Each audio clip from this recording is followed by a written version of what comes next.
Gold trusted gold buyers. మీరు తాకట్టు పెట్టిన బంగారాన్ని విడిపించి ఈ రోజు ఉన్న మార్కెట్ ధరకు కొనబడను.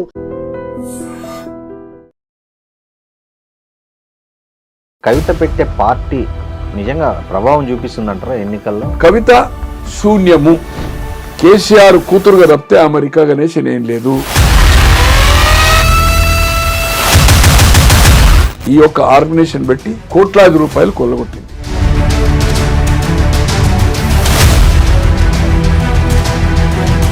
ఉద్యమాన్ని నడిపించినప్పటి నుంచి కేసీఆర్ అంటున్నాడు, ఆయన అనుచరులు ఉన్నారు, అందుకు ఆయన హెల్ప్ చేశాడు తప్ప. అయితే ఇక్కడ హరీష్ రావు వేరే ఉద్దేశంతో చేయలేదు.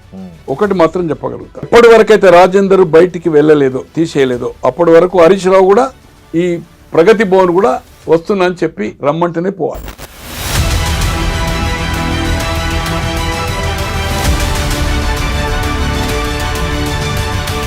ఈ పరిణామాలన్నీ బీజేపీకి సానుకూలంగా మారే అవకాశం ఉందా ఇప్పుడు జరుగుతున్నవి? చిన్న ఇష్యూ కూడా డిఫర్ అవుతుంది, చిన్న ఇష్యూ కూడా ఏదైనా జరగచ్చు.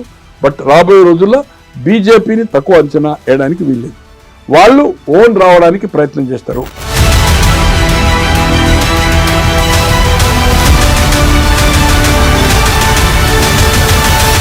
దీన్ని కన్వర్షన్ చేసుకోవాలని బీజేపీ స్ట్రాంగ్గా ఉంది.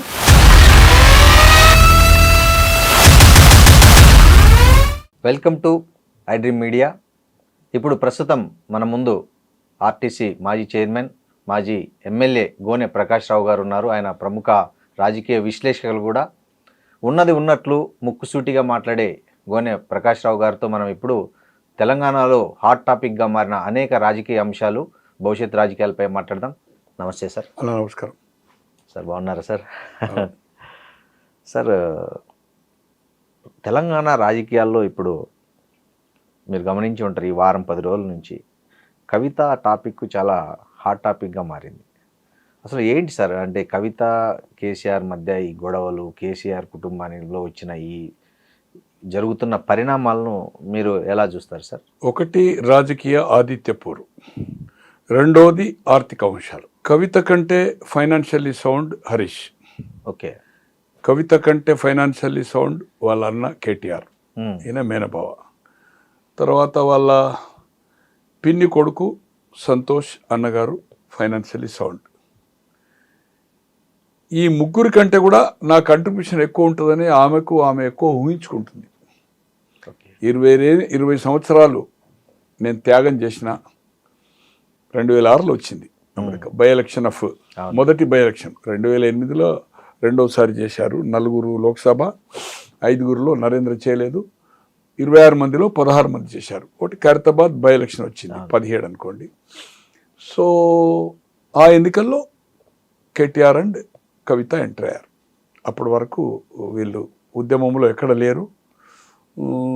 కేసీఆర్ కూడా ఎప్పుడు ప్రతి బహిరంగ సభల్లో 2004 ఎన్నికల సందర్భంలో కానీ, ఆయన కేంద్రంలో మంత్రి అయి ఇక్కడ 6 మంత్రివర్గంలో చేరినప్పుడు కానీ వాళ్ళంతా అమెరికనే. సో ఆ 5 సంవత్సరాలు నేను మియా బీబీ, నా కొడుకు బిడ్డ అమెరికాలో ఉన్నారు. తెలంగాణ వస్తే దళితుడు ముఖ్యమంత్రి, మొదటి ముఖ్యమంత్రి దళితుడు. నేను వాచ్ డాగ్, కాపల కుక్క ఉంటా అని చెప్పాడు. మేము మియా బీబీ పావుషేర్ బియ్యం చాలు, మాకేమీ ఆశలు లేవు. వాళ్ళు అమెరికాలో బ్రహ్మాండంగా ఉన్నారు. నేను రాజకీయాలు కాదు, నాకు తెలంగాణ రాష్ట్ర సాధనే నాకు ముఖ్యము, రాజకీయ పదవులు వద్దు. 2006లో వాళ్ళు వచ్చారనుకోండి. తో 14లో తెలంగాణ వచ్చింది, పుష్కలంగా డబ్బులు సంపాదించారు. దాంట్లో ఈ ముగ్గురు నాకంటే ఎక్కువ ఉంది. తండ్రి ఓ 250-300 ఫామ్, మొత్తం పెద్ద కంపౌండ్, ఏది రెడ్ ఫోర్ట్ లెక్క సరౌండింగ్, బ్రహ్మాండమైన రోడ్లు, బీటీ రోడ్లు, మైల్ స్టోన్లు, కిలోమీటర్ ఎంత ఉంది ఏం సంగతి అనేది, మళ్ళీ కెమెరాలు, ఏది ఎర్రవెల్లిలో. ఆయనే చెప్పాడు ప్రెస్ వాళ్ళని తీసుకెళ్ళి ఒక సందర్భంలో, electronic and print main media, నేను ఎకరానికి 70 లక్షల పంట క్యాష్ కాంపెంట్ ఇస్తున్నా. తెలంగాణ వచ్చిన తర్వాత ఉమ్మడి జిల్లాలు అనుకోండి, జిల్లాకు 20-30 గ్రామాలను ఈ విధంగానే చేసి కోఆపరేటివ్ సొసైటీ ఫామ్ చేసి బ్యాంక్స్లతో టైఅప్ చేయించి నేను ఎలాగైతే పంట పండిస్తున్నాను 70 లక్షలని చెప్పాడు. ఇంకా ₹1 కోటి వరకు కూడా నేను ప్రయత్నం చేస్తున్నాను చెప్పాడు. అటువంటిది ఏం కార్యక్రమం పట్టించిండు, ఎన్ని ట్యాక్సీలు కట్టిండు అనేది ముందుస్తాను, వరేస్తున్నాడు. సో దాంట్లో కూడా ఆమె వాటా కావాలనే పద్ధతిలో ఉంది. ఎక్కడ కేటీఆర్ కొడుకు మనమడు హిమవంశ్ ఆయన కూడా కోట్లాది రూపాయలు ఎడ్యుకేషన్ ఇన్స్టిట్యూషన్స్కు దానాలు చేస్తున్నాడు. మరి ఈరోజు కవిత గారు ఏదైతుందో బాణం ఎవరి మీద పెట్టింది, హరీష్ రావును సంతోష్ రావు మీద. ఇద్దరు సత్యహరిశ్చంద్రులు. నేను నైజాం కంటే మేము ఎక్కువ ఆస్తులు ఉన్న వాళ్ళము, ధనవంతులము, నైజామే మా దగ్గర పనిచేసిండు అనుకుంటుందో అమ్మారి. మరి ఎక్కడి నుంచి ఈ ఫామ్ హౌజులు కానీ, ఇన్ని కార్లు కానీ, ఇన్ని వేల కోట్ల రూపాయలు ఏదైతుందో నీతి నిజాయితీతోటి అయితేనే పార్టీకి జమ చేసిండ్రు అయ్యాల. భారతదేశంలో ఏ పార్టీకి ఫ్లైట్ లేదు, ఒక ఫ్లైట్. ఏ రాజకీయ పార్టీ ఏదైతుందో ఇంత ఒక ఎమ్మెల్యేకు 10 కోట్లు మొన్నటి ఎన్నికల్లో 10, 15, 20 వరకు ఇచ్చారు. ఇంత ఖర్చు పెట్టిన సంఘటన కూడా మనం చూడలే. దేశమంతా టీఆర్ఎస్ పోయి బీఆర్ఎస్ పెట్టి దేశమంతా విస్తరించి రాబోయే రోజుల్లో దేశ్కి నేత కేసీఆర్ ప్రధాని, రైతు రాజ్యం వస్తుంది, అబ్కా సర్కార్ కిసాన్ సర్కార్ అని చెప్పి ఇవన్నీ చేసి మరి ఎక్కడి నుంచి వచ్చినాయి డబ్బులు వాళ్ళిద్దరి మీద ఈరోజు సంపాదించారు. మా నాయన, నేను, కేటీఆర్, సత్యహరిశ్చంద్రుడు ఒక వార్నింగ్ ఇస్తున్నది. అంటే వార్నింగ్ అంటే హెచ్చరిక చేస్తుంది. హెచ్చరిక అంటే రిక్వెస్ట్గా, జాగ్రత్త రామన్న డాడీకి జాగ్రత్త, మీకు ఏదైతుందో పొంచి ఉన్నది ప్రమాదం అని చెప్పి. మరి ఏం పొంచి ఉందో ఏం సంగతి, ఎవరితో పొంచి ఉందో హరీష్ రావు సంతోష్. నేను అనుకోను కదా, అంటే సంతోష్కు రాజకీయ శక్తి లేదు. ఆయన గోళీలు వేసినందుకే ఏదైతుందో దేశమంతా తిరుగుతా ఈ విస్తరించిన నేషనల్ పార్టీ కనుక నాకు టైంకు మందులు ఇచ్చినందుకు రాజ్యసభ చేసినాను ఓపెన్గా చెప్పాడు. అవును. నేను అనుకుంటున్నా 96, 97 నుంచి ట్రాన్స్పోర్ట్ మినిస్టర్ అయ్యేప్పటి నుంచి నేను హరీష్ పేరెంట్ ఉన్నా. మెట్టుగూడలో నేను కూడా ఆర్టీ చైర్మన్ అని అదే ఇంట్లో ఉన్నాను, ట్రాన్స్పోర్ట్ మినిస్టర్గా ఆ ఇంట్లోన్నాడు. తో అప్పటి నుంచి ఆయనే 24 గంటలు సేవ చేస్తున్నాడు. వీళ్ళు చదువు సంస్కారంలో ఉన్నారు. తర్వాత అమెరికా పోయింది అనుకోండి. పార్టీ నిర్మాణంలో మొదటి దశ నుంచి రూపాయి మామ పేరు చెప్పి ఏ పూట కాపూట ఇబ్బంది ఉన్నప్పుడు డబ్బులు తీసుకొచ్చి ఏదైతుందో పార్టీ నడిపినవాడు. ఆమె అన్న ప్రకారం ఏదైతుందో నాకు తెలిసినంత వరకు, నాకు వాళ్ళ వైఫ్ ఏదైతుందో ఆయన పాలమ్ముకున్నాడు హాస్టల్లో అని నేను అనుకోను కదా. అంటే గండిపేటలో మా మేనకోడలు వాళ్ళది కూడా ఈ గిరావులు అన్నాయి, ఆవులు గిట్ట. ఈమె కూడా నేను అనుకుంటున్నా ఒక జస్ట్ 100-150 లీటర్లు చిన్న డైరీ పెట్టేది. దాంట్లో గిరావులు కూడా ఉండే. గిరావులు అంటే దేశీ. నేను వాళ్ళ దగ్గర కూడా, వాళ్ళ హరీష్ మామగారు నాకు మంచి మిత్రుడు హనుమంతరావు గారు అని స్టేట్ బ్యాంక్ ఎంప్లాయీగా ఉండే, రిటైర్ అయ్యాడు. డైలీ కలుస్తూ ఉంటాం మేము. నాకు ఆల్మోస్ట్ 67 నుంచి మిత్రుడు అతను. బ్యాంక్లో అప్పుడు ఆయన డిగ్రీ ఫైనల్ అనుకుంటా, నేను పీయూసీలో ఉంటే కరీంనగర్లో, మంచిర్యాలలో పనిచేశాడు, కరీంనగర్లో పనిచేశాడు. ఇప్పుడు హైదరాబాద్లో కూడా రెగ్యులర్ కలుస్తాం. ఎక్కడ కలుస్తాం అనేది సందర్భం అవసరం లేదు. నేను కూడా ఒక 10 kg 2 సార్లు నెయ్యి నా మిత్రునికి అమెరికా పంపించడానికి కోసము 3500 కిలో నెయ్యి, 40 లీటర్స్ తోడేస్తే ఆ పెరుగుతోటి ఏదైతుందో 1 లీటర్ గిర్రే నెయ్యి వస్తుంది. వాళ్ళు 110, 120కి అవుతుందో బ్రాండ్గా లిమిటెడ్. అంటే వాళ్ళకు కొందరేమో తీసుకెళ్లేవాళ్ళు, కొందరికేమో వీళ్ళు ఇచ్చేవాళ్ళు, ట్రాన్స్పోర్ట్ ఏదో సంథింగ్. తో మరి హాస్టళ్లకు పెట్టేంత పెద్ద డైరీ పెట్టలే. దాంట్లో వాటి పేడ వస్తుంది కదా, పెండ, అది తీసుకొని మాది మా కోడలు వాళ్ళ అక్కడ ఫామ్ ఉంది, ఒక 10 ఎకరాలు. దానికోసం అక్కడ పొలం ఉంది. వాళ్ళది మేము పర్చేజ్ చేసి ట్యాంకులో ఏదైతుందో పెండేసి నీళ్ళేసి దాంట్లో వేసి ఏదైతుందో వచ్చి పైపు ఈ పొలానికి పెట్టేవాళ్ళం.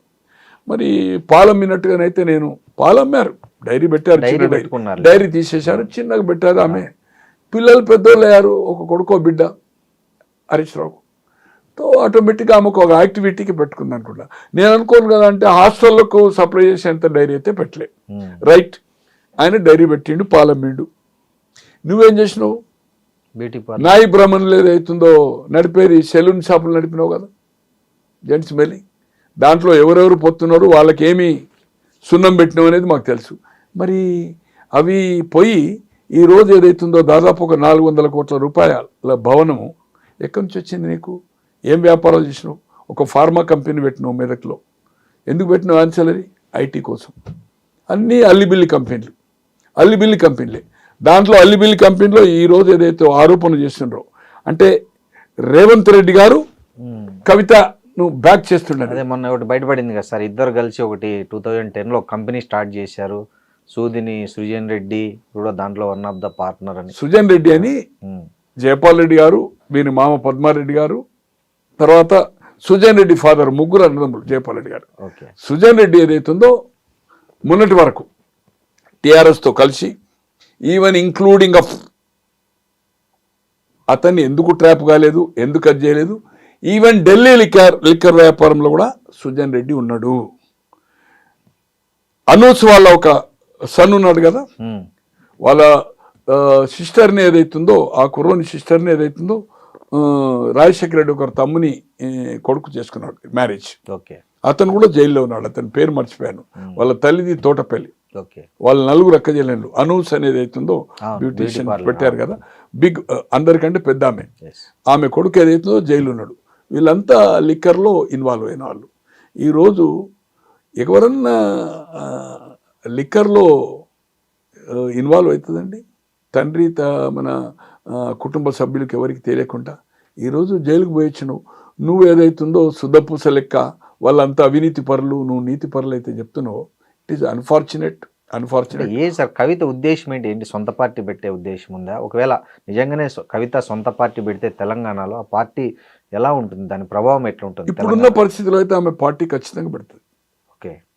ఖచ్చితంగా పెడుతుంది. దాంట్లో ఏమాత్రం అనుమానం లేదు. పార్టీ పెట్టడం, నడపడం అనేది చాలా ఖర్చుతో కూడుకున్నది. ఆమెకేమున్నది? ఇప్పుడు జాగృతి ఎక్కడి నుంచి నడుపుతున్నది? జాగృతి వేరు, బెదిరించారు. తెలంగాణ ఉద్యమంలో సినిమా వాళ్ళని ఏం చేసిందో మనకు తెలుసు. ఇలా మేఘా అని అంటుంది. మేఘా నువ్వు దగ్గర ఎన్ని డబ్బులు ఇచ్చిండో జనాలకు తెలియదా? ఈరోజు ఇంత లావిష్ ఏమి బిజినెస్ లేకుండా నువ్వు ఎక్కడ ఏం పని చేసినావు? అమెరికాలో ఎన్ని డబ్బులతో వచ్చినావు ఇక్కడికి? తర్వాత నీ భర్త ఎక్కడ పనిచేసిండు? ఒక లిక్కర్ స్టోర్లో పనిచేసిండు. శ్రవణ్ అనే లిక్కర్, నా ఫ్రెండ్, లిక్కర్ స్టోర్లో పనిచేసిండు. 8 గంటలు, 10 గంటలు, 40 గంటలు క్యాష్ మిషన్, $8, $5 కలిపి పనిచేసిండు. ఏం ఆస్తులు, ఏమి డబ్బులు తీసుకొని వచ్చింది అక్కడ? ఏం కంపెనీలు పెట్టింది ఇక్కడ వచ్చి? ఈరోజు నీ పెళ్లికే ఇబ్బంది అయిందని చెప్తున్నావు. మరి ఇన్ని ఎక్కడి నుంచి వచ్చినాయి? మీ నాయనకు కానీ మీ బ్రదర్స్ కానీ ఎక్కడి నుంచి వచ్చినాయి? ఇక్కడ ఈరోజు కేటీఆర్ సాఫ్ట్వేర్ కంపెనీలో రిజైన్ చేసిండు, రాజకీయాలు వచ్చిండు. మన ఇదేంది సర్వీస్ అపార్ట్మెంట్స్ నడిపిండు కదా. ఇన్ని వేల కోట్ల ఆస్తున్న వాళ్ళు సర్వీస్ అపార్ట్మెంట్స్ ఎట్లా నడిపోయిన మీరు? అంటే ఇదే ఒక బిల్డింగ్ తీసుకొని ఒక 5-6 బెడ్రూమ్లు తీసుకొని అక్కడనే కిచెన్ పెట్టి సర్వీస్ అపార్ట్మెంట్. ఇదే 3 రోజులు 4 రోజులకి అవుతుందో ఈ సాఫ్ట్వేర్ కంపెనీ వచ్చిన వాళ్ళకి అవుతుందో, they will pick up the car and అక్కడనే వాళ్ళకి ఫుడ్, బ్రేక్ఫాస్ట్ అది చేసి ప్యాకేజ్ రూమ్స్ అవుతుంది. నెంబర్ ఆఫ్ కొన్ని వేలు ఉన్నాయి. తను కూడా నడిపాడు కదా. సో ఏది ఏమైనా ఈరోజు ఎంత అవినీతి జరిగిందనేది మనం కళ్ళారా చూస్తున్నాం. గొర్రెల స్కామ్ కానీ, ఈ స్కామ్ కానీ, మీ తండ్రి గతంలో ఉన్నప్పుడు కానీ, సహారా కానీ, ఈఎస్ఐ కానీ ఏం బెనిఫిట్ చేసినది సిబిఐ వైండప్ చేసింది అనుకోండి. ఎందుకంటే మీరు 14 నుంచి 22 వరకు అన్ని కాంట్రవర్సీ ఇష్యూలో యూ సపోర్టెడ్ బీజేపీ. నోట్ల రద్దు కానీ, తలాక్ కానీ, ప్రెసిడెంట్ ఆఫ్ ఇండియా కానీ, వైస్ ప్రెసిడెంట్ కానీ, చైర్మన్ ఆఫ్ కానీ, ఈవెన్ అగ్రికల్చర్ బిల్లు కూడా, కాంట్రవర్సీ బిల్లు కూడా మీరంతా ఇక్కడ రస్తారోకో చేసి మంత్రిగా మీ అన్న కేటీఆర్ కానీ ఇక్కడ గుద్దూరు ఇది మున్సిపల్ ఎలక్షన్ నడుస్తుంది, GHMC election 4 years Lal Bahadur స్టేడియంలో పెట్టి చూడండి, గుద్దూరు గుత్త ఒక 10 లక్షల మీటింగ్ పెడతా బీజేపీ సంగతి చూసుకుంటా అన్నాడు. అటువంటిది పోయి మళ్ళీ ఇమ్మీడియట్ విత్-ఇన్ 3 daysలో పోయి అగ్రికల్చర్ బిల్కి సపోర్ట్ చేసిండు. ఏది ఏమైనా కవిత గారు ఏదైతుందో నీతి పర్రాలు కాదు. ఈరోజు ఏదైతుందో 24 గంటలు వాళ్ళు కన్న కొడుకు కంటే, పనివాని కంటే ఎక్కువ కూడా ఇద్దరు సంతోష్ కానీ, నాకు వాళ్ళని సపోర్ట్ చేయవలసిన అవసరం లేదు, వీళ్ళని ఏదో వ్యతిరేకించవలసిన అవసరం లేదు, నాకు ఎవరితో సంబంధం లేదు, అందరితోటి నమస్తే నమస్తే, అందరితోటి మిత్రుత్వం, అందరితోటి నాకు శత్రుత్వం. వాస్తవం మాట్లాడడంలో ఎక్కడికి వెనుకంజి వేసేది లేదు. ఖచ్చితంగా వాళ్ళు సేవ చేశారు. సేవ ప్రకారమే ఎమ్మెల్యే కాకముందు మంత్రి పదవి ఇచ్చింది కదా 2004. రాజశేఖర రెడ్డి తర్వాతనే ఆయన రాజీనామా చేసింది. లోకసభ కేంద్ర మంత్రి అయిన తర్వాత అసెంబ్లీ సీట్ ఇచ్చింది కదా. మీకు ఇంతవరకు ఎందుకు వెళ్ళదు సీటు? మీకు కానీ తర్వాత మీ అన్నకు కానీ ఎందుకు సిద్దిపేట వదిలిపెట్టలేదు? సిద్దిపేట ఆయన 85 నుంచి గెలుస్తూ వచ్చిండు కదా, అవును. 83లో ఓడిపోయాడు, కేసీఆర్ 85 నుంచి కంటిన్యూ గెలుస్తూ వచ్చింది కదా, 2004 వరకు కంటిన్యూ ఎవ్రీ ఎలక్షన్ గెలిచాడు కదా. అంటే కేసీఆర్ ఉద్దేశం తనకు నిజమైన రాజకీయ వారసుడు హరీష్ రావు అనేనా? కానీ విధి లేని పరిస్థితిలో రాజకీయాలు ఇంట్రెస్ట్ లేకున్నా తెలంగాణ ఉద్యమాన్ని మొదలు పెట్టినప్పుడు ఎందుకు పని లేకని అన్నారు. దీక్ష పట్టినప్పుడు ఏదైతుందో మీరు అందరు కలిసి మా నాయనని చంపుతారని చెప్పారు 2009 డిసెంబర్. ఇవన్నీ జరిగినాయి. ఇవన్నీ చాలా విషయాలు మనం చెప్పాలంటే 24 అవర్స్ మాట్లాడవచ్చు. ఏది ఏమైనా ఏదైతుందో హరీష్ రావు ఏదైతుందో డెఫినెట్లీ. సార్, ఈ కవిత పెట్టే పార్టీ నిజంగా ప్రభావం చూపిస్తుందంటారా ఎన్నికల్లో? అంటే సార్ ఏమనుకోకండి, ఇక్కడ దేవేంద్ర గౌడ్ ఒక పార్టీ పెట్టాడు, నరేంద్ర పెట్టాడు, వైండప్ కదా, మన విజయశాంతి పెట్టేది. దేశ రాజకీయాల్లో పక్క రాష్ట్రంలో శివాజీ గణేశన్ పెట్టాడు, కమలా హాసన్ రీసెంట్ పెట్టాడు, తర్వాత బంగారప్ప పెట్టాడు, తర్వాత ప్రణబ్ ముఖర్జీ పివి హయాంలో పెట్టాడు. అందరూ సున్నా కదా. మర్రి చెన్నారెడ్డి గారు తెలంగాణ ఉద్యమంలో దేశమంతా ఇందిరాగాంధీ గాలివిస్తే ఇక్కడ అప్పుడు 14 సీట్లే, 77లో 15 అయినాయి, 2009లో 17 అయినాయి, 14 తెలంగాణలో. అసెంబ్లీ తక్కువ, పార్లమెంట్ తక్కువ. 10 గెలిచి 78లో ఆయన నాయకత్వంలో కేంద్రంలో జనతా పార్టీ, రాష్ట్రంలో వెంగళరావు గారు chief minister, all India Congress president Brahmananda Reddy, ఇక్కడ విజయభాస్కర్ రెడ్డి కాంగ్రెస్ ప్రెసిడెంట్. జనవరి 1కి స్థాపించి జనవరి 1 78, ఫిబ్రవరి 25 ఎలక్షన్లో 175 సీట్లు ఆయన నాయకత్వంలో వచ్చినాయి చెన్నారెడ్డి గారు. అటువంటిది 84లో ఆయన ఒక నేషనల్ డెమోక్రటిక్ ఒక పార్టీ పెట్టాడు, లిబర్టీ దగ్గర ఆఫీస్ పెట్టి. ఎన్టీ రామారావు గారి ఎలయన్స్లో 84 డిసెంబర్లో జరిగిన ఎన్నికల్లో కరీంనగర్ నుంచి పోటీ చేస్తే జె చొక్కారావు గారి మీద 78లో ఆయన ఓడిపోయిందంటే రాజకీయాల కనుమరుగైపోయాడు జనతా పార్టీలో. మళ్ళీ 84లో రాజకీయాల్లో డైరెక్ట్గా ఎంపీ టికెట్ వచ్చింది ఆయనకు. అతని మీద 75,000 మర్రి చెన్నారెడ్డి గారు ఓడిపోయారు. ఇట్లా కోకోలలో చెప్పాలంటే పెట్టారు, చాలా పార్టీలు పెట్టారు, అందరూ ఫినిష్ అప్పే కదా. నాందెల్ల భాస్కరరావు కూడా పెట్టాడు కదా పార్టీ, ఆయన కూడా స్వయంగా ఓడిపోయింది కదా ముఖ్యమంత్రిగా, అంటే మాజీ ముఖ్యమంత్రిగా ఈయనే మలక్పేట చేసి ఓడిపోయాడు కదా, ఒక్క సీట్ రాలే కదా. సో అందుకోసం ఏదైతుందో కవిత శూన్యము, కేసీఆర్ కూతురుగా తప్పితే అమెరికా గణేష్ ఏం లేదు.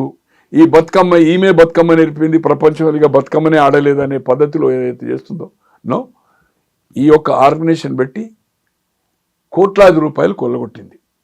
ఈ జాగృతి అనే సంస్థకు ఏదైతుందో బెదిరించి వచ్చిన పైసల్నే దాన్ని ఏదైతుందో దే ఆర్ స్పెండింగ్. ఒక ఆఫీస్ చూపి, స్టాఫ్ చూపి, ఇవన్నీ ఈజ్ ఆల్ రైట్. కొన్ని సోషల్ యాక్టివిటీ చేస్తుండొచ్చు. నేను పోరాటం చేస్తేనే పూలేది పెట్టిండ్రు, నేను పోరాటం చేస్తేనే జగన్ చేసిండు, నేను పోరాటం చేస్తేనే మహిళ పెట్టిండ్రు. ఇవన్నీ ఎక్కడ పోరాటం నీది? అంటే ఒక ధర్నా పొద్దున్న నుంచి సాయంత్రం కూర్చొని ఒక స్టేట్మెంట్ ఇస్తేనే ప్రభుత్వం దిగి వస్తుందా? ఏదేమైనా ఆమె ఎక్కువ అంచనా వేసుకుంటుంది. ఇది ఆమె చెప్తున్న సామాజిక తెలంగాణ నినాదం అనేది అంటే కొంచెం ప్రజల్లోకి పోయే అవకాశం లేదా? అంటే ఆమె ఏం చేసిందండి, ఆమె లోక్సభ అయింది, లోక్సభ ఓడిపోయినాక ఎమ్మెల్సీ ఎందుకు తీసుకోవాలి? వేరే బీసీకి ఇవ్వచ్చు, ఎస్సీ పోనీ ఆమెను ఓడించింది అంటున్నది. మొన్న కేసీఆర్ని ఎవరు ఓడించింది కామారెడ్డిలో? కేటీఆర్ సొంత నియోజకవర్గంలో లోక్సభకు జరిగిన 24 ఎన్నికల్లో బండి సంజయ్కు మెజార్టీ వచ్చింది కదా, వచ్చింది. సిద్దిపేటలో కూడా మొన్న 1000-2000 మెజార్టీ రఘునందన్ గారికి వచ్చింది కదా. మరి సొంతగా కేసీఆర్ ప్రాతినిధ్యం వహిస్తున్న గజ్వేలు, సిద్దిపేట, మెదక్ లోక్సభలో ఉంది, ఎందుకు ఓడిపోయింది? పోనీ తండ్రి ఎందుకు ఓడిపోయింది చెప్పండి? 7 ఎమ్మెల్యేలు కలిసి నీ అహంకారంతో. అందుకోసం ఏదైతుందో ఓటమి ఎవరో నన్ను కుట్ర చేసిండ్రు, నాకేం పనులు నడవలే, ఎవ్రీథింగ్ పర్ఫెక్ట్ నడిచింది. పోనీ నీవున్న ఈరోజు నా నాయన నీతివంతుడు, ప్రాజెక్టులో తిన్నది సంతోషును, ఏది కాళేశ్వరంలో ఈయనంటుంది, రెండోసారి మంత్రి అయ్యలేదంటుంది. నా తండ్రికి ఏం సంబంధం లేదు అవినీతిలో సంబంధం అంతా only as a irrigation minister. కానీ ఎందుకు చెప్పాలి, ఎందుకు కమ్అవుట్ కాలే? పోనీ 100 రోజుల కింద ఫస్ట్ అమెరికా, ఇప్పుడు సెకండ్ అమెరికా వచ్చిన తర్వాత మీ అమ్మకే ఇచ్చినావు కదా లెటర్, నువ్వు అమ్మకి ఇచ్చినావు కదా లెటర్ అమ్మకి ఇచ్చినావు కదా. అమ్మకి ఇస్తే మీ నాన్నకి ఇస్తే బాధ్యత ఎవరిది? అది అమ్మ నాన్నదే ఉండాలి, అమ్మ నాన్నది కదా బాధ్యత, మీదైనా ఉండాలా బాధ్యత. ఎట్లా లెటర్ అయితే ఇంకోటి చేతికి పోవాలి కదా. మీ అమ్మ తీసుకుపోయి మీ అమ్మకి ఇచ్చినాను, మీ నాయనకి ఇచ్చినావు, ఓకే. నాయనకి ఇస్తే వేరే వాళ్ళకి ఎందుకు సంబంధం? అంటే వీళ్ళు చూసి మీడియాకి లీక్ చేశారని ఆమె ఆరోపణ. ఏది ఏమైనా దాంట్లో ఏముంది, సామాజిక అనేది ఎప్పుడన్నా నువ్వు ఇంత ముందు లెటర్ రాసినవా? రాయలే. నువ్వు ఎంపినప్పుడు నీ జిల్లాల్లో సామాజిక న్యాయం చేసినవా? పోచారము ప్రశాంత్ రెడ్డి ఒక ఆయన మంత్రి, ఒక ఆయన స్పీకరు సామాజిక న్యాయం చేసినట్టేనా? నువ్వు ఉన్న నిజామాబాద్ జిల్లాకు సామాజిక న్యాయం చేసినవా? వాళ్ళిద్దరు పొజిషన్ నువ్వు ఎంపీ, పోనీ ఎమ్మెల్యే ఓడిపోయిన ఎమ్మెల్సీ ఎందుకై నువ్వు లోకల్ బాడీలో? నీకేమైనా సంబంధమా? మీ అత్తగారు ఊరది. రెండోసారి నువ్వు లోకల్ బాడీ, ఫస్ట్ 2 years, తర్వాత 6 years. నేను అనుకుంటే ఇప్పుడు 2028 వరకు ఉంది ఆమెది. అవును, ఫస్ట్ ఒక 1.5 or 2 years వచ్చింది టర్మ్. అవును, ఇప్పుడు ఏదైతుందో 6 years. రెండోసారి ఎవరో ఆయన ఎమ్మెల్యే కాంగ్రెస్ లో పోయినందుకు ఆయన ఎమ్మెల్సీ డిస్క్వాలిఫైడ్ కదా, సుభాష్ రెడ్డి ఏదో రూరల్ ఎవరో ఉండే, ఆ సీటు బై ఎలక్షన్ వచ్చింది ఎమ్మెల్సీ. రెండోసారి నీకు ఎమ్మెల్సీ అవకాశం వచ్చింది. సామాజిక న్యాయము 6 రెడ్లకు 4 వెల్మలకు ఇచ్చినప్పుడు నీ తండ్రి దాంట్లో ఎప్పుడన్నా నువ్వు పాయింట్అవుట్ చేసినావా? పోనీ మొదటి టర్మ్లో మహిళకు లేదు, మహిళలకు ప్రాతినిధ్యం లేదని ఎప్పుడన్నా చెప్పినావా? రెండోసారి లేదు. రెండోసారి అయినాక 1.5 year తర్వాత ఆయారాం గయారాం సబితా కాంగ్రెస్ నుంచి వచ్చింది. మరి నీ ఎంబడి ఉన్న వాళ్ళు మహిళలు ఎవరైనా ఉండేది? నీ పార్టీలో మొదటి నుంచి ఉన్న వాళ్ళు ఉన్నారు కదా, ఎవరికైనా మంత్రి కావాలని కోరినావా? కోరలే కదా. ఫస్ట్ టర్మ్ లో మంత్రి లేదు, మహిళా మంత్రి లేదు కదా, ట్రైబల్ మంత్రి లేడు ఫస్ట్. సెకండ్ టైం 1.5 year తర్వాత మహిళనే ట్రైబల్ ఆమె సత్యవతి రావు. పోనీ దళితులకు ప్రాతినిధ్యం లేదు, సామాజిక న్యాయం జరగలే, ఎప్పుడన్నా అడిగినావా? పోనీ ఇంతవరకు ఆంధ్రప్రదేశ్ ఏర్పడిన తర్వాత నాకు తెలిసినంత వరకు 72 నుంచి ఎప్పుడన్నా ఇంత సామాజిక న్యాయం జరగని మంత్రివర్గం ఏ ప్రభుత్వం ఉన్నదా? మీరు ఉద్యమం అప్పుడు ఏం చెప్పారు? ట్రైబల్ 10 అన్నారు, మైనార్టీ 10% అన్నారు, ట్రైబల్ పెరుగుతున్నారు. ఏమి ఇచ్చింది మీరు? అందుకే రాజ్యాంగాన్ని సవరించాలంటున్నారు. ఇవన్నీ ఏది ఏమైనా ఆమె చేసే అది ఆమెకు ఆధిపత్య పోరు ఇంపార్టెన్స్ మెయిన్ అక్కడ స్టార్ట్ అయింది. అక్కడ వరంగల్ దగ్గర ఒక మీటింగ్ అయింది కదా, వరంగల్ మీటింగ్ దగ్గర ఫ్లెక్సీలు ఉండకపోవడం, కేటీఆర్ ఈ రోజు అన్నా అని యాదకి వస్తుంది. నిన్నటి వరకు అంటే వరంగల్ మీటింగ్ లో ఫ్లెక్సీలు నీకు ఏదైతుందో నిన్నటి వరకు సస్పెండ్ చేసే వరకు అన్నయ్య యాదకి రాలే. నాకు ఒక్కడే లీడర్, నేను ఎవరిని కేర్ చేయను. వర్కింగ్ ప్రెసిడెంట్ మీ నాన్న ఎప్పుడు ఫామ్ హౌస్లో ఉంటాడా? మీరు పోవాలంటే కూడా పర్మిషన్ తీసుకోవాలి. అటువంటిది మీ అన్న ఏదైతుందో వర్కింగ్ ప్రెసిడెంట్ చేసింది, ప్రెసిడెంట్కి అధికారం ఉంది కదా, పార్టీ అంతా ఎండార్జ్ చేసింది కదా, నేను ఎవరు కాదు నాకు ఒక్కడే నాయకుడు అంటే ఎట్లా? మరి ఇవాళ అన్నట్లా యాదకి వచ్చింది. నిన్నటి వరకు సస్పెండ్ చేసే ముందు వరకు నీ అన్న గురించి నువ్వు తారీఫ్ చేయలేదే, రామన్న జాగ్రత్త అనలేదే 60 లక్షలు ఓడిపోయడానికి పంపించిన అంటున్నాడు. రైట్, ఓకే, పంపించిండు కావచ్చు, ఓకే. అది ఎవరు రేజ్ చేయాలి? దాన్ని ఎవరు ఎండార్జ్ చేయాలి? నీ అన్న చేయాలి. ఈ రోజు ఎందుకు జ్ఞాపకం వచ్చింది నీకు? అంటే వాళ్ళిద్దరి మీద వేసి ఈ కుట్రలు వాళ్ళు పసిగట్టలేకపోతున్నారు అనేది అమ్మ. ఇప్పుడు ఎందుకు నేనేది కనీసం ఇన్ని ప్రతిసారి నువ్వు లెటర్ రాస్తున్నా అని చెప్తున్నావు, ఇంతకాలం ఈ విషయాలు మీ లెటర్ ద్వారా బహిరంగపరచకున్నా ఎందుకు లెటర్ మీ నాయనకి ఎప్పుడైనా రాసినవా? ఇంకోటి నాకోటి, ఆమె ఫ్యామిలీ మెంబర్ కదా, ఏదన్నా ఉంటే డైరెక్ట్ పోయి మాట్లాడచ్చు కదా, లెటర్లు రాయడం ఎందుకు అంటున్నా. కానీ ఒకటన్నా, ఈ లెటర్ల సాంప్రదాయం ఏదైతుందో, ఇప్పుడు ఇంట్లో ఉండకూడదు సెల్లా మెసేజ్లు ఎట్లా పెట్టుకుంటారో చాలా కాలం నుంచి ఉంది. నాకు తెలిసినంత వరకు ఇందిరాగాంధీ గారు 80లో మళ్ళా జనతా ప్రభుత్వం ఫాల్ డౌన్ అయ్యి అగైన్ కాంగ్రెస్ వచ్చింది, మధ్యంతరానికి వచ్చింది 77 తర్వాత 80. మేనకా గాంధీ ఒక సూర్య అనేది అవుతుందో ఒక మ్యాగజైన్ తీసుకొని, అది వీక్లీ 15 days ఒకసారి ప్రింట్ అవుతుండే. దాంట్లో జగజీవన్ రామ్ కొడుకు వెస్టర్న్ కోర్ట్లో ఒక లేడీ ఇన్సిడెంట్, ఇది ఆ స్కాండల్ బయటకు తీసింది, బ్యానర్ ఐటమ్ అది దాంట్లో కవర్ పేజ్. తర్వాత Rajanarayana is very close to Charan Singh Rajanarayana వాళ్ళు సోషలిస్టులు అనుకున్నారు, ఒక పార్టీలో ఉండ్రి, భారతీయ క్రాంతిలు ఉండ్రి. వాళ్ళు కేంద్రంలో రాజనారాయణ హెల్త్ మినిస్టర్, ఈయన ఆల్మోస్ట్ ఆల్ ప్రైమ్ మినిస్టర్ లెక్క. దేవిలాల్ ఉప ప్రధాని అయినా కూడా equal to Morarji. Charan Singh is a powerful guy. యూపీలో బలమైన నాయకుడు, దాదాపు 40-45 ఆయనకు లోక్సభ సీట్లు కూడా ఇచ్చారు అప్పుడు. బీజేడీ సింబలే కదా సార్, జనతా పార్టీ కూడా. జనతా పార్టీ కాదు, జనతా పార్టీ కొత్త సింబల్, అది రైతు నాగల్ అనేది కొత్తది, అప్పుడే క్రియేట్ అయింది. 77లో జయప్రకాష్ నారాయణ్, పాత కాంగ్రెస్, చుక్క గుర్తు స్వతంత్ర పార్టీ, తర్వాత మన భారతీయ క్రాంతి అనేది అవుతుందో చరణ్ సింగ్ పార్టీ, బంగ్లా కాంగ్రెస్ అయిన అజయ్ ముఖర్జీ, ఇవన్నీ పార్టీలు కలిసి రైతు నాగలి మీద ఏదైతుందో కామన్ సింబల్. అంటే ఈ రాజకీయాల మధ్య లెటర్లు కామన్ అంటారు. అలా లెటర్ అదే చెప్పబోతున్నా. మేనకా గాంధీకి ఆమె ఆఫ్టర్ రిగైన్ ద పవర్ అయిన తర్వాత, నీ కంట్రిబ్యూషన్ సంజయ్ గాంధీ పోరాటంలో కానీ ఈ ఈ యొక్క మళ్ళీ ప్రభుత్వం జనతా ఫాల్ డౌన్ అయ్యి రావడంలో నీ పాత్ర ఉందనేది లెటర్ రాసింది. ఆ లెటర్ మాకు 82లో మేము సంజయ్ పంచిపెట్టిన తర్వాత ఒక సందర్భంలో ఆమె చూపెట్టారు. ఇట్లా అంటే ఇందిరాగాంధీ ఇంట్లో ఉండి కూడా లెటర్ రాసి ఇంకోటి సార్, ఇది నేను అనుకుంటున్న పూర్వకాలం నుంచి ఉన్నది. ఈమెకు లెటర్ రాసి కొన్ని ఎక్స్ప్రెషన్ డైరెక్ట్ చేయలేరు. ఇప్పుడేమో మెసేజ్లు పెడుతున్నాం ఏది ఫోన్లలో. అప్పుడు ఆమె లెటర్ రాసింది. నేను అనుకుంటున్నా సాంప్రదాయం ఉందేమో. ఇదే లెటర్లు ఇవన్నీ ఎందుకు స్పందించలేదని అడుగుతున్నా. రైట్. ఇప్పుడు ఆయన 25 కాన్స్టిట్యున్సీలకు ఫండింగ్ చేసిందని, మరి 119కి ఎవరు ఫండింగ్ చేసిండ్రు? కడమై మీ నాయన ఫండింగ్ చేసింది కదా. ఆయనకు ఎవరైతే క్లోజ్ ఉన్నారో కొంతమంది అసెట్ అయినరో మొదటి నుంచి ఉద్యమంలో ఆయనే ఉన్నాడు కదా. ఎమ్మెల్యే టికెట్లప్పుడు కూడా ఆయన రోల్ ఉంది కదా. ఒక 1 మినిట్ 2004 రోల్ ఉంది కదా. ఉద్యమంలో రోల్ ఉంది, టికెట్ల రోల్ ఉంది. ఎవరైతే ఆయనతో అసోసియేట్ అయ్యి కంపల్సరీ. ఇప్పుడు ఎగ్జాంపుల్ హరీష్ రావు దగ్గరికి వెళ్ళి కేటీఆర్ దగ్గరికి పోయిందనుకోండి. ఒక సందర్భంలో ఇద్దరు మంత్రులుగా ఉన్నప్పుడు 2014 ఇట్లా హరీష్ అన్నను కూడా కలిసి వాళ్ళకు అభిప్రాయ భేదం ఉందనేది ఎవరికి ఐడియా లేకుండా ఎమ్మెల్యే ఇంక్లూడింగ్ గంగుల కమలాకర్ అటువంటి తర్వాత మంత్రి అయ్యాడు. ఏంది హరీష్ రావు దగ్గర పోతే ఇంకేది మీరు పోయొచ్చింది కదా, పని అయిపోయింది కదా, నా దగ్గరికి ఎందుకు వచ్చింది అనేవాడు. వాళ్ళిద్దరికి ఒక ఉండే తర్వాత అండర్స్టాండింగ్ వచ్చింది అనుకోండి. ఏది ఏమైనా డిఫరెన్స్ ఒపీనియన్ నాకెందుకు నాయకత్వం రాదనేది హరీష్ ఉండడం. వీళ్ళంతా ఏదైతుందో అసలు ఉద్యమమే వద్దన్నోళ్ళు, దీక్ష ఏదైతుందో అనవసరంగా ఏదైతుందో మా నాన్నని చంపుతారన్నోళ్ళు. అటువంటిప్పుడు ఆయనకు అధికారం వచ్చిన తర్వాత నేను కష్టపడ్డా నాకు రావాలి అవకాశం. కేసీఆర్ ఉన్నంతసేపు కేసీఆర్ పోయిన తర్వాత రావాలని ఉండొచ్చు, తప్పేం లేదు కదా. ఆమన్నది కూడా అదే. అంటే ఆయన రేపు అటు ఇటు అయితే మెజారిటీ నాకు 26 మంది ఉంటారనే ఉద్దేశంతోనే ఆయన ఫండింగ్ కేసీఆర్ ఆమె ఒపీనియన్ ఉండొచ్చు. కేసీఆర్ ఉన్నంత వరకు మీ తండ్రి మీద మేమే తండ్రి కంటే ఎక్కువ కంట్రిబ్యూషన్, మేము లేకపోతే మా నాయన లేడు, మా నాయన కంటే తెలివివంతులము మీ అన్న మీరు అనుకుంటున్నాము. హరీష్ రావు ఒకటి చెప్పగలుగుతా నేను, అంటే నాకు అతనితో ఎక్కడ మేము కూర్చుని మాట్లాడిన ఇన్సిడెంట్ లేదు. ఒకేసారి ఆయన మంత్రిగా ఉండగా ఒక మిత్రుని ఇంట్లో ఒక దాదాపు 3 గంటలు కూర్చున్నాము. రాజశేఖర రెడ్డి గారిని ఒప్పించండి, తెలంగాణ ఒప్పించడం అని చెప్పాను.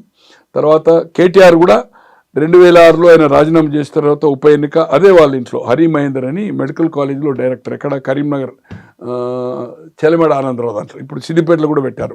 వాళ్ళకి చాలా దగ్గర, వాళ్ళు యూఎస్లో ఉండొచ్చారు, నాకు రిలేటివ్స్. కేటీఆర్ని మేము కూడా బై ఎలక్షన్స్ కంటే ముందు 3 hours కూర్చున్నాం. అన్న మీరు ఏదైతుందో మమ్మల్ని వ్యతిరేకించద్దు, వ్యతిరేకం మాట్లాడదని కేటీఆర్ కూడా 3 hours. అట్లా ఆయన మంత్రిగా 3 hours హరీష్. తప్పితే ఎప్పుడు మేము కూర్చున్నది లేదు, ఎప్పుడు కూర్చుండి తిన్నది 1 minute కంప్లీట్ గానే, ఎప్పుడు కూర్చున్నది లేదు, ఎప్పుడు కూర్చుంది.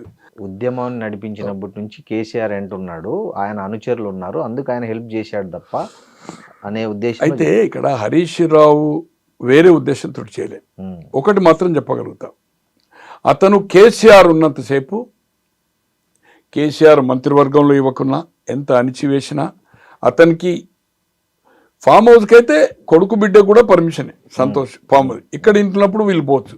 బట్ ఎప్పటి వరకైతే రాజేందర్ బయటికి వెళ్ళలేదో, తీసేయలేదో, అప్పటి వరకు హరీష్ రావు కూడా ఈ ప్రగతి భవన్ కూడా వస్తున్నా అని చెప్పి రమ్మంటేనే పోవాలి, డైరెక్ట్ పోవడానికి వీలేదు. ఎప్పుడైతే రాజేందర్ను బయటకు పంపించిన తర్వాత అప్పుడు ఓపెన్ అప్ అయింది.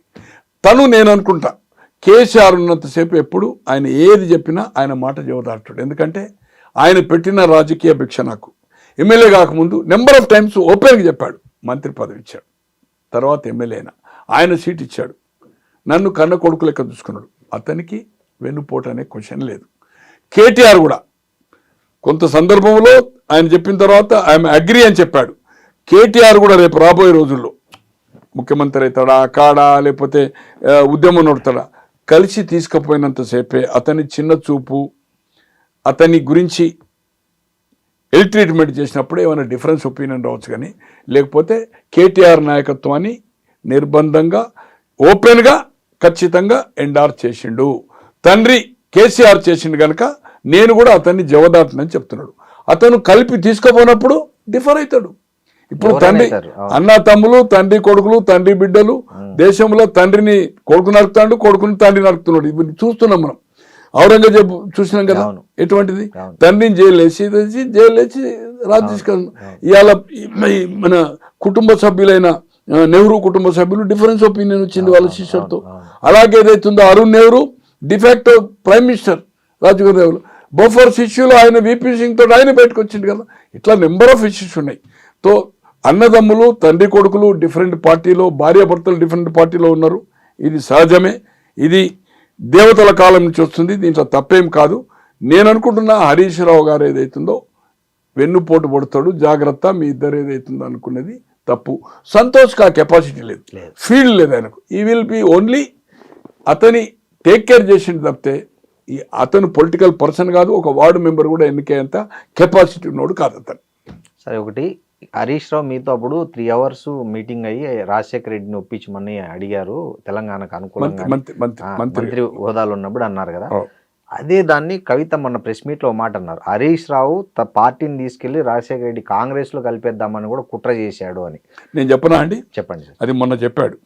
అతను యాక్చువల్గా బై ఎలక్షన్లో 8 సీట్లే గెలిచాయి, 16 రాజీనామా చేశారు. ఖైరతాబాద్ 17 పోటీ చేస్తే 4 లోక్సభ. రవీంద్రనాయక్ ఓడిపోయి దయాకర్రావు గెలిచాడు. అక్కడ మత్స్వన్ రెడ్డి ఓడిపోయి ఇంద్రకాంత్ రెడ్డి గెలిచాడు. పోటాపోటీగా కేసీఆర్ రెండోసారి 15,000 తోటి, మొదటిసారి లక్ష్మణ్ రెడ్డి ఏది 2006లో 2008లో.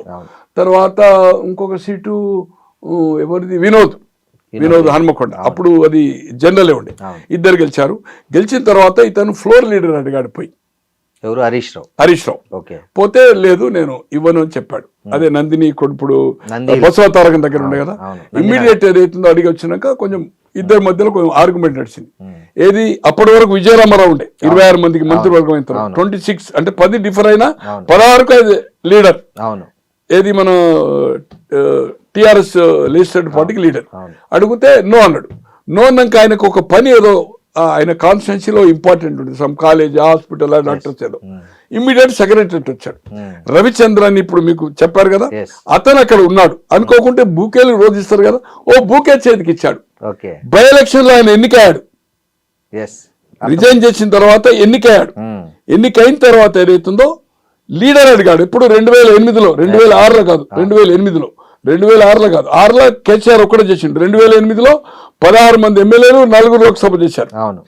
అప్పుడు 2010లో చేశారు మళ్ళీ 10 మంది ఎమ్మెల్యేలు, ఏది టీడీపీతో అలయన్స్ అయిన తర్వాత. ఆ పరిస్థితులు ఏదైతుందో ఆ బూకే రవిచంద్ర గారు ఆయన చేతికి ఇచ్చాడు. ఇస్తే పోయేది ఏదైతుందో అది ఫోటోగ్రాఫ్ అయిపోయింది, అది పత్రికల్లో వచ్చేది. అంటే ఒకడు ఉప ఎన్నికలో గెలిచిన అతను ముఖ్యమంత్రికి తీసుకుపోయి బూకే ఎందుకు ఇస్తాడని, ఇది 100% కరెక్ట్. దీంట్లో ఏమాత్రం అబద్ధం లేదు. మీరు కావాలంటే రవిచంద్ర గారితో ఇంటర్వ్యూ తీసుకోండి అబౌట్ దిస్. ఆయన ఇంటర్వ్యూస్ ఇయ్యాడు అనుకోండి. కాన్స్టిట్యున్సీ పని మీద వచ్చాడు. ఆయనే మాజీ మంత్రి గుండి కూడా నెంబర్ ఆఫ్ టైమ్స్ ముఖ్యమంత్రి గారిని, రామచంద్రరావు గారిని నెంబర్ ఆఫ్ టైమ్స్, నేను అనుకుంటే 3-4 డజన్ టైంలో కలిసాడు. నేను అప్పుడు కలిసాడు, 2 సార్లు కనిపించాడు సెక్రటరియట్ లో. ఆయనే సార్ ముఖ్యమంత్రి అనేవాడు కాంగ్రెస్ పార్టీ కాదు, ఎనీబడి కన్. ఇప్పుడు ఆ సంస్కృతి వచ్చింది, టీఆర్ఎస్ వచ్చిన తర్వాత. టీఆర్ఎస్ రాకముందు ఆ సంస్కృతి లేదు. ఎమ్మెల్యేస్ 3 to 4 అంటే anybody can come direct MLAs, నియోజకవర్గం పని. ఆ రోజు ఆ ఇమ్మీడియట్ కేసీఆర్ ఇంటి నుంచి సెక్రటరియట్ వచ్చాడు. ఈ బూకే రవిచంద్ర గారు ఇచ్చాడు తప్పితే అతను ఏదైతుందో కాదు.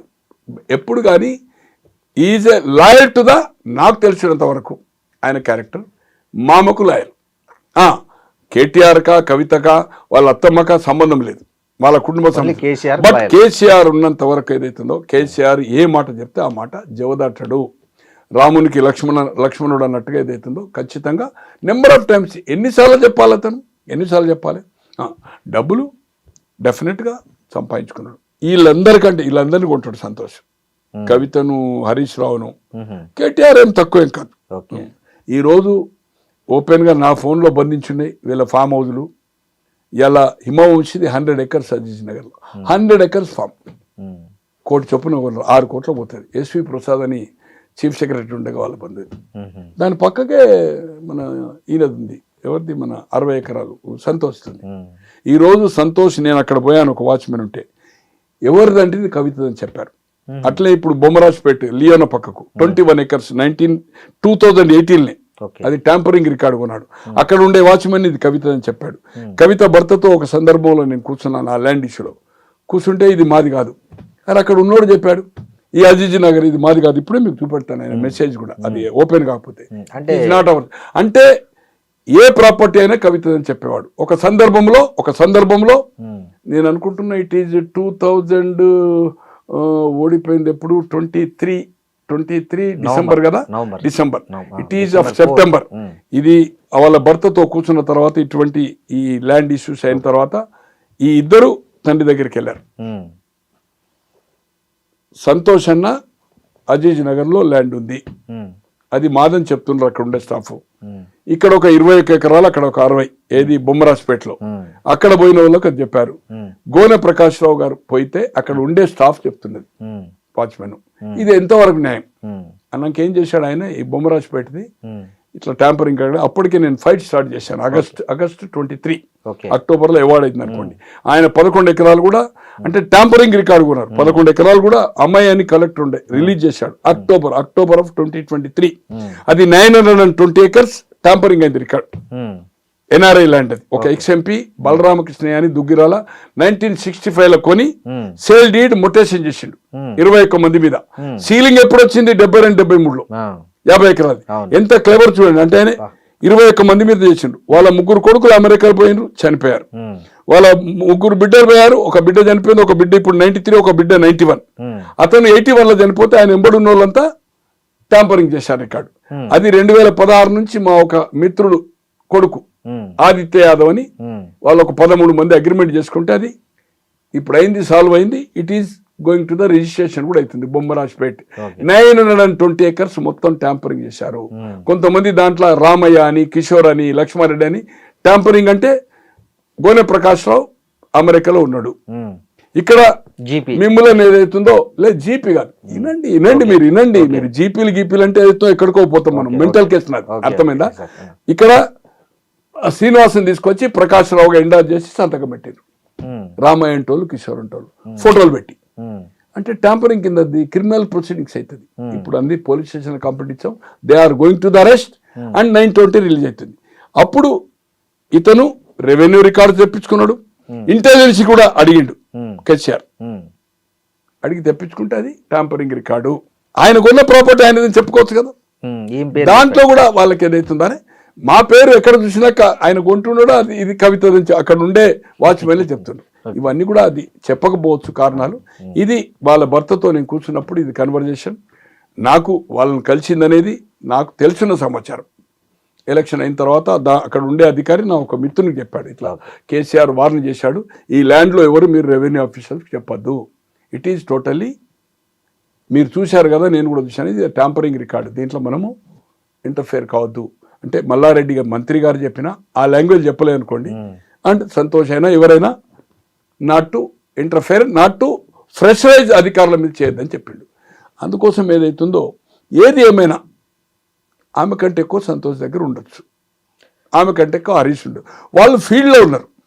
ఈమె ఆర్గనైజేషన్, ఈమె కొంత ఈమె వీళ్ళందరికంటే కూడా ఓవర్ అంబిషియస్, దాంట్లో అనుమానం లేదు. జరా ఏమైందంటే అగ్రెసివ్. సినిమాలో ఏం చేసింది, బెదిరించింది, ఇవన్నీ మనం చూసాం. ఉద్యమ కాలంలో ఏం చేసింది అనేది. ఏది ఏమైనా కవితతో పార్టీ పెట్టినా కవిత ఎన్ని స్టేట్మెంట్ ఒక 4-5 రోజులు 5-10 రోజులు వస్తుంది. తర్వాత పరిస్థితి అట్లుండేది. దేశంలో మీకు చెప్పాను ఎందరు పార్టీలు పెట్టి హేమీలు పెట్టేది అవుతుందో. సినిమా మకుటం లేని కమల్ హాసన్ ఎంత ఫేమస్, చాలా ఫేమస్. శివాజీ గణేశన్, అవును, దాసనాలో వైండప్ అయ్యిండు. బంగారప్ప పార్టీ ఎంతమంది పెట్టారు. దేవరాజర్స్, ఆల్ ఇండియా కాంగ్రెస్ బ్రహ్మారెడ్డి తర్వాత 79 జూలై ఇందిరాగాంధీతో డిఫర్ అయ్యి చీఫ్ మినిస్టర్ ఉండే. ఇక్కడ చెన్నారెడ్డి నాయకత్వంలో, అక్కడ దేవరాజర్స్ నాయకత్వంలో, అంతకుముందు కూడా ముఖ్యమంత్రి. డిఫర్ అయితే 28 లోక్సభ 1980లో ఓడిపోయిన తర్వాత రిజైన్ చేసిన తర్వాత గుండూరావు చీఫ్ మినిస్టర్ అయ్యాడు. అటువంటి వాళ్ళు దేవరాజర్స్ అర్స్ కాంగ్రెస్ జీరో. సో అందుకోసం ఏమవుతుందో ఈమె 0. తండ్రి లేకపోతే తండ్రి. ఇప్పుడు ఎందుకు తండ్రి పేరు పెడుతున్నది, పీపుల్లో పోవాలంటే తండ్రిని సేఫ్ గార్డ్ చేస్తున్నది. ఓకే, కేసీఆర్ జాగ్రత్త. మా కేసీఆర్ నాయకుడు, కేసీఆర్ బొమ్మ పెట్టుకుంటే ఎవరు అడుగుతారు? నోబడీ విల్ బిలీవ్ కాదు సార్. కవిత వెనక రేవంత్ రెడ్డి ఉన్నాడు అనేది బీఆర్ఎస్ నేతల నుంచి వస్తున్న ప్రధాన ఆరోపణ. ఇది ఎంతవరకు నిజమంటారు? అంటే రేవంత్ రెడ్డికి కవితను అడ్డం పెట్టుకునే అవసరం లేదు. దీన్నేదో వీళ్ళ దాంట్లో చీలిక తెస్తే కాంగ్రెస్కి లాభం జరుగుతుందని ఆయన అనుకోడు. ఆయన ఉద్దేశంలో టీఆర్ఎస్ అనేది పార్టీ ఖతము, రేపు రాబోయే రోజుల్లో బీజేపీ అండ్ కాంగ్రెస్కి అనేది ఆయన అసెస్మెంట్ ఉంటుంది. తో వీళ్ళు అనడంలో ఏదైతుందో మీరు అన్నట్టుగా 2010లో ఒక ఫర్ములో అల్లిబిల్లి కంపెనీలో ఒక 30 పెట్టారు, ఒకటే ఇల్లు అడ్రస్ 28-30 పెట్టారు. ఆ 30లో ఇదొక కంపెనీ, దాంట్లో 3 డైరెక్టర్లు, ఆ 3 ఏదైతుందో సిగ్నటరీస్. అప్పుడు అతను ఎమ్మెల్సీకి ఎన్నికాడు, అంతకుముందు టీఆర్ఎస్ ఉన్నాడు. అతను సుజన్ అంటే ఒక ప్రేమ, వాళ్ళ చిన్న మామ కొడుకు, ఇద్దరికి క్లోజ్నెస్. బాగా సంతకం పెట్టిండు. కొన్ని రోజుల తర్వాత 6 నెలల సంవత్సరం తర్వాత అప్పుడు ఆయన 2009లో మళ్ళీ ఎమ్మెల్యే అయ్యాడు. ఇది జరిగింది ఎమ్మెల్యే అయిన తర్వాత. 2007నే ఎమ్మెల్సీ అయ్యాడు. ఎమ్మెల్సీ కంటే ముందు దాంట్లోకి లెఫ్ట్. ఏది ఏమైనా కవితతో ఏమి ఎఫెక్ట్ బీఆర్ఎస్కు ఉండదు.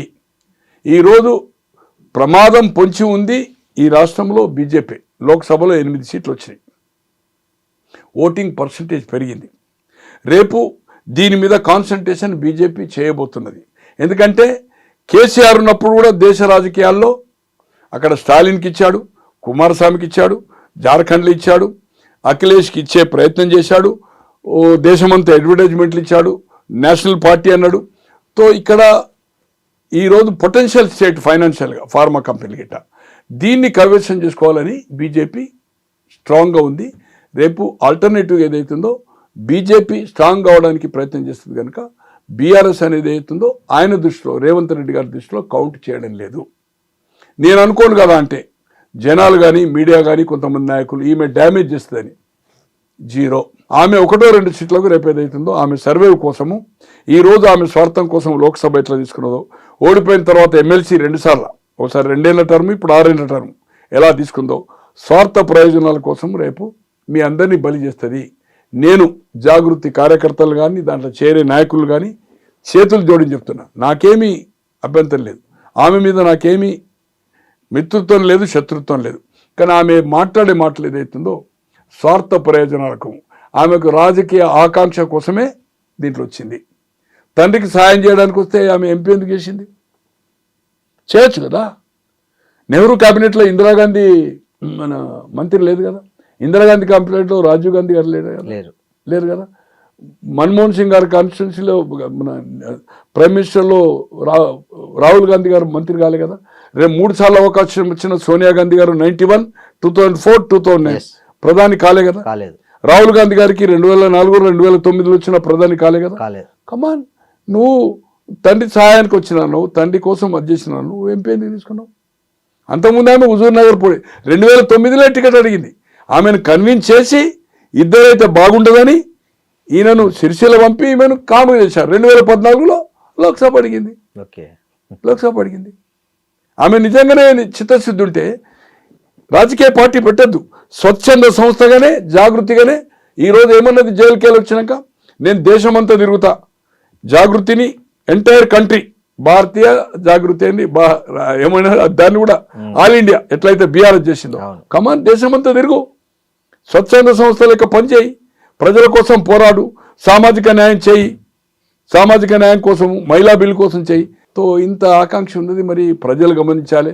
నేను ప్రజల కోసం, ప్రజా సమస్యల కోసం, పోరాటం కోసమే, నా తండ్రికి సాయం చేయడానికి వచ్చిన, నేను ఏదైతుందో స్వచ్ఛంద సంస్థ లెక్క ఏదైతుందో, సన్యాసులు లెక్క ఏదైతుందో, సర్వోదయ నాయకులు లెక్క ఉంటా అనేది ఇదంతా ఉనకదంపుడు ఉపన్యాసం. సార్, కాళేశ్వరంలో అవినీతి జరిగిందని కాంగ్రెస్ పార్టీ మొదటి నుంచి ఆరోపిస్తుంది. ప్రతిపక్షంలో దానికి సంబంధించి చాలా రచ్చ చేసింది. స్వయంగా రాహుల్ గాంధీ ఎన్నికల ప్రచారం అప్పుడు వచ్చి దాన్ని ఏటీఎం మార్క్ వేసి కాళేశ్వరం మీద పెద్ద ఇది చేశారు, ఎగ్జిబిషన్ కూడా చేశారు దాని మీద. తీరా ఇప్పుడు అధికారంలోకి వచ్చింది, దాని మీద ప్రూఫ్స్ ఉన్నాయని రేవంత్ రెడ్డి మొదటి నుంచి చెప్తూ వచ్చాడు. తర్వాత ఘోష్ కమిటీ రిపోర్ట్ ఇచ్చింది. ఇన్ని ఉండగా ఆ కేసును రీసెంట్గా సిబిఐకి అప్పగించడంని ఎలా చూడాలి మనం? ఈరోజు ఇది ఒకటే కాదు, ఈ రేస్ కార్ ఏదైతుందో క్లారిటీ ఉంది. సుప్రీంకోర్టు కూడా అతనికి ముందస్తు ఏది నాట్ టు అరెస్ట్ అనే దాంట్లో సహకరించాల. గొర్రెల స్కామ్, టెలిఫోన్ ట్యాపింగ్, ఈ 3 కూడా ఇంకా కేసులున్నాయి. మరి దేంట్లో చివరి దశకు వచ్చినాయి, గొర్రెలది క్లారిటీ వచ్చింది. ఈ కవర్ రేస్ ఏదైతుందో క్లారిటీగా ఓరల్ ఇన్స్ట్రక్షన్ మీదనే డబ్బులు పోయినాయి, ఆ డబ్బులు అక్కడనే ఉన్నాయి, ఇక్కడ రాలే. అటువంటిది అరెస్ట్ చేసే అవకాశం ఉన్నా ఎందుకు చేయడం లేదు? ఇంత కమిటీ రిపోర్ట్ ఇచ్చి దీన్ని పెద్ద హైలైట్ చేసి ఆ ప్రాజెక్టు దగ్గరికి ఎన్నికల సందర్భంలో రాహుల్ గాంధీ పోయి ప్రధానమంత్రి కూడా ఏటీఎం అని చెప్పి మరి ఎందుకు చేయలేదు? ఇది అయితే కాంగ్రెస్కు లాభించే పని కాదు. ఫోన్ ట్యాపింగు ఎక్కడున్నా సప్త సముద్రాల బయట ఉన్నా కూడా గుంజుకొచ్చి వేసేస్తాం ప్రభాకర్ అని చెప్పింది. ఏది అక్కడ ఎవరైతే ఇప్పుడు సిట్ వేశారో అది ఇదే డిఎస్పి, ఇక్కడ ఏసీపీ అంటారు. అవును, ఐపీఎస్ కన్ఫామ్ కూడా కాదు, కన్ఫామ్ అయితే డీసీపీ అంటారు, డిప్యూటీ కమిషనర్ పోలీస్ అంటారు. ఏసీపీ ఒక ఎస్ఐ. నేను కూడా పోయాను, నేను పోయినాడే ప్రభాకర్ రెగ్యులర్ అవుతున్నటువంటి ప్రభాకర్ గారు, నేను కూడా నాది కూడా ఫోన్ ట్యాపింగ్ అయింది. ఈరోజు ఫోన్ ట్యాపింగ్ను అంత క్లారిటీ కనపడతా ఉంటే ఎక్కడ మనం యాక్షన్ తీసుకున్నట్టు కనపడతలేదు. DGP, home secretary and DIG వీళ్ళు ఉంటుంది, దాన్ని డిస్ట్రాయ్ కూడా చేయొచ్చు. పొలిటికల్ ట్యాపింగ్ అనేది, ఫోన్ ట్యాపింగ్ అనేది తప్పు.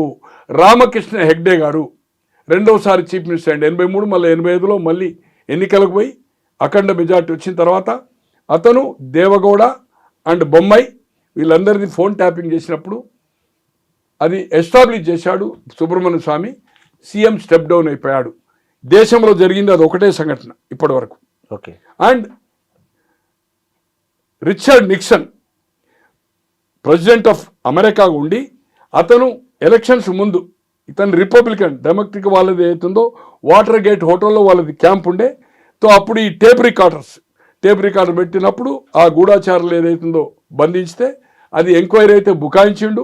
మళ్ళీ ఎన్నికలైంది, గెలిచాడు. జస్ట్ 2 months బిఫోర్ ఎన్నికలైన తర్వాత ఎస్టాబ్లిష్ అయింది ఇతను ఎదుటి సమాచారాన్ని సేకరించిండు.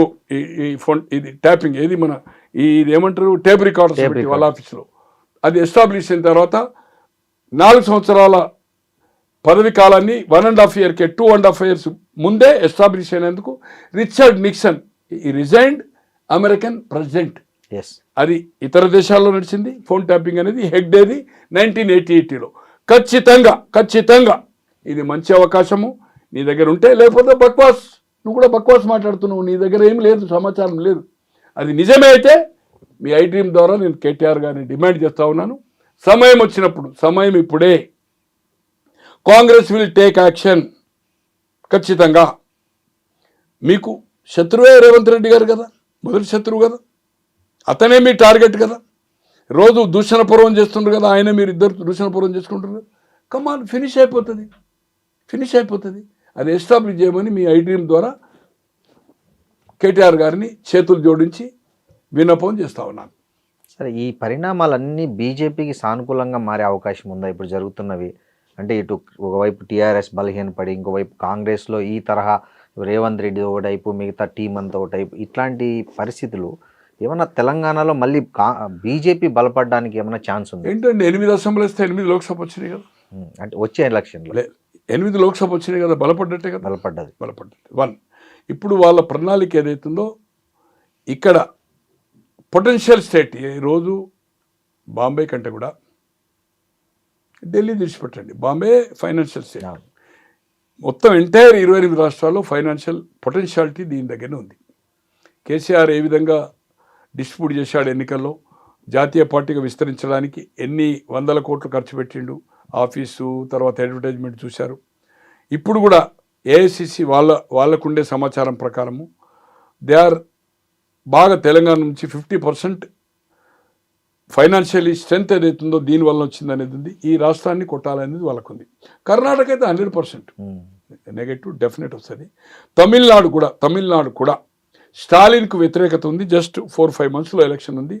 నేను అనుకుంటున్నా బీజేపీ అండ్ అన్నా డిఎంకే 23-18 41 వచ్చాది, 43-44 స్టాలిన్ గవర్నమెంట్ ఫామ్ చేశాడు. ఇప్పుడు 2 అలయన్స్ అయింది. విజయన్ పార్టీ పెట్టాడు. మైనార్టీ అండ్ క్రిస్టియన్స్ ఆయనకు పోయినప్పుడు డిఎంకే ఫ్రంట్కి ఏదైతుందో కాంగ్రెస్ ఉంది, దాంట్లో లెఫ్ట్ ఉంది, మైనస్ అయినప్పుడు ఏదైతుందో అక్కడ కూడా బోటాబోటీగా సింగిల్ లార్జెస్ట్ వస్తే అన్నా డిఎంకే అండ్ బీజేపీ ఫామ్ చేయొచ్చు, హంగ్ వచ్చినా కూడా విజయన్ కలవచ్చు. బట్ సింగిల్ లార్జెస్ట్ వాళ్ళకు వచ్చే అవకాశం ఉంది. మెరుగైన ఫలితాలు తమిళనాడులో. కర్ణాటకలో ఎప్పుడు ఎన్నిక వచ్చినా ఖచ్చితంగా బీజేపీ. ఇక్కడ ఏదైతుందో బీజేపీ ఇప్పుడు అంత లేదు. బట్ బీఆర్ఎస్ డైల్యూట్ అయినప్పుడు ఖచ్చితంగా బీజేపీ ఆల్టర్నేటివ్. ఇంకోటి, ఇది కంప్లీట్ అయినప్పుడు 55 సంవత్సరాలు కాంగ్రెస్ పరిపాలించింది స్వాతంత్రం వచ్చిన తర్వాత. 10 సంవత్సరాలు బీఆర్ఎస్ అయింది. మాకు ఒక అవకాశం ఇచ్చిండు. ఇక్కడ 2 ప్రాంతీయ పార్టీలకు ఇచ్చిండు, కాంగ్రెస్కి ఇచ్చిండు. కానీ సామాజిక న్యాయం ఏ పార్టీలో జరగలే. సామాజిక న్యాయం చేస్తాం, ఇగో టికెట్లు ఇచ్చాము. అక్కడ బీసీ ప్రధాని మోర్ దాన్ 50%. వాజ్పేయి గవర్నమెంట్లో కానీ, జనతాలో కానీ, కాంగ్రెస్లో కానీ, దేవగౌడ కానీ, వీపీ సింగ్ ఏ క్యాబినెట్లో సామాజిక న్యాయం జరగలే. మోడీ గారి క్యాబినెట్లో 14 నుంచి ఇప్పటి వరకు ఏదైతుందో more than 50% SC, BC, ST, minority ఉన్నారు. సామాజిక న్యాయం కేంద్రంలో చేసినాము అని స్లోగన్ ఇస్తే బీజేపీ మే పవర్లోకి వచ్చే అవకాశం ఉంది. పవర్ అని కాదు, బట్ ఇంకా ఫైట్ ఇచ్చే అవకాశం ఉంటుంది. సంస్థాగతంగా కూడా నాకుండే సమాచారము very taking the very interest. ఇక్కడ మంచి అవకాశం ఉంది. అవసరమైతే వాళ్ళు గెలిచే అవకాశం లేకపోతే కాంగ్రెస్ గెలుస్తుంది అనుకుంటే నాకుండే సమాచారం రేపు రాబోయే రోజుల్లో ఈవెన్ బీఆర్ఎస్ కూడా మనము కేంద్రంలో బీజేపీ, ఇక్కడ కాంగ్రెస్ కొట్లాడదానికంటే మనము కలిసి కొట్లాడదాం అనొచ్చు కదా. కేసులు అజిత్ పవార్ మీద కేసు ఉంటే ఇప్పుడు ఆ ప్రభుత్వం లేడా? ఉన్నాడా లేదా? ఉన్నాడు. ఇట్లా ఎన్ని ఉన్నాయి. ఇట్లా కేంద్రంలో ముఖ్యమంత్రులు కాపాడింది, మంత్రులను కాపాడింది, వాళ్ళ జైన్ కేసులు అని పక్కకు పెట్టింది. సో రేపు బీఆర్ఎస్ అండ్ బీజేపీ ఒకటైనా కూడా ఆశ్చర్యపోవద్దు. పార్లమెంట్ వాళ్ళకి 8 ఉన్నాయి, 8 కాదు 9 ఇస్తాడు, ఇంకో 8 ఈయన తీసుకుంటాడు. గెలిచిన కాక ఇంకోటి 1-2 ఇస్తాడు. అసెంబ్లీలో ఈయన 80, వాళ్ళు 40 అనొచ్చు. పవర్ షేరింగ్, ఈయన 3 ఏళ్ళు ముఖ్యమంత్రి, 2 ఏళ్ళు. ఈయన కేసీఆర్ గారు 2009లో సిపిఎం సమైక్యమన్న సిపిఎంతో కానీ కాంగ్రెస్కి వ్యతిరేకంగా 2009లో రెండోసారి మళ్ళీ కాంగ్రెస్ వచ్చి రాజశేఖర రెడ్డి గారు తర్వాత చనిపోయాడు. బట్ ఎన్నికల రిజల్ట్ కంటే ముందే హర్యానా పోయాడు. హర్యానా పోయి ఎన్డీఏ డయాస్ మీద అడ్రస్ చేశాడు. కరెక్ట్, రాబోయేది ఎన్డీఏ ప్రభుత్వం అన్నాడు. తర్వాత 2014 నుంచి డిఫర్ అవుతుండే వేరే సంగతి. 2014 నుంచి అన్ని అంశాల్లో ప్రతిపక్షాలకు మద్దతు చేయలే. ఇతను ఎన్నికలైతేనే మోడీ ప్రభుత్వానికి 2014 నుంచి అప్ టు 2022 వరకు అన్ని బిల్లులకు సపోర్ట్ చేసిండు. వివాదాస్పద అగ్రికల్చర్ బిల్ కూడా సపోర్ట్ చేసిండు. తర్వాత విడ్రా చేసుకున్నది బీజేపీ ప్రభుత్వం. ఇక్కడ అపోజ్ చేశాడు. కేటీఆర్ మంత్రిగా ఉండి బెంగళూరు హైవేను దిగ్బంధించిండు. లాల్ బహదూర్ స్టేడియంలో జిహెచ్ఎంసీ ఎన్నికల్లో చూడండి ఇక సంగతి చూస్తా బీజేపీ సంగతి అన్నాడు. అల్టిమేట్ పోయి సరెండర్ అయ్యిండు. కనుక రేపు బీజేపీ తోటి కలిసినా ఆశ్చర్యపడొద్దు. ఇద్దరు కలిస్తే ఖచ్చితంగా కాంగ్రెస్కు నెగటివ్ ఉంటే వెరీ గుడ్ రిజల్ట్ వస్తుంది అనేది నాకుండే భావన. అంటే టైమ్ ఈజ్ వెరీ బాగా లాంగ్ ఉంది. ఉల్లిగడ్డల రేటుతో బీజేపీ ప్రభుత్వం పోయి కంటిన్యూగా 15 సంవత్సరాలు కాంగ్రెస్ వచ్చింది ఢిల్లీలో. అట్లే నస్బందీ ఫ్యామిలీ ప్లానింగ్ 75 నుంచి 77 వరకు చేయడం వల్ల ఆ ఒక్క ఇష్యూ దేశమంతా కాంగ్రెస్ తుడిచిపెట్టుకుపోయింది. సో అందుకోసము చిన్న ఇష్యూ కూడా డిఫర్ అవుతుంది, చిన్న ఇష్యూ కూడా ఏదైనా జరగచ్చు. బట్ రాబోయే రోజుల్లో బీజేపీని తక్కువ అంచనా వేయడానికి వీల్లేదు. వాళ్ళు ఓన్ రావడానికి ప్రయత్నం చేస్తారు. సామాజిక న్యాయం జరగలే. మేము వచ్చిన తర్వాత టికెట్లో కానీ మంత్రివర్గంలో కానీ సామాజిక న్యాయం చేస్తాం. ఒక అవకాశం మాకు ఇవ్వండి అని మేము కేంద్రంలో 15 సంవత్సరాలు, అప్పటి వరకు 15 అయిపోతుంది కదా, సక్సెస్ఫుల్గా నడిపాము. అక్కడ సామాజిక న్యాయం చేసినాము. మేము మా దగ్గర ఏం స్కాండల్ లేవు, మాకు ఒక అవకాశం ఇవ్వమని తెలంగాణలో అప్పీల్ చేయొచ్చు. చేసినప్పుడు ఏదైతుందో రిజల్ట్స్ ఎలా ఉంటుందో తెలియదు. బీజేపీని తక్కువ అంచనా వేయడానికి వీల్లేదనేది నాకుండే ఉద్దేశం.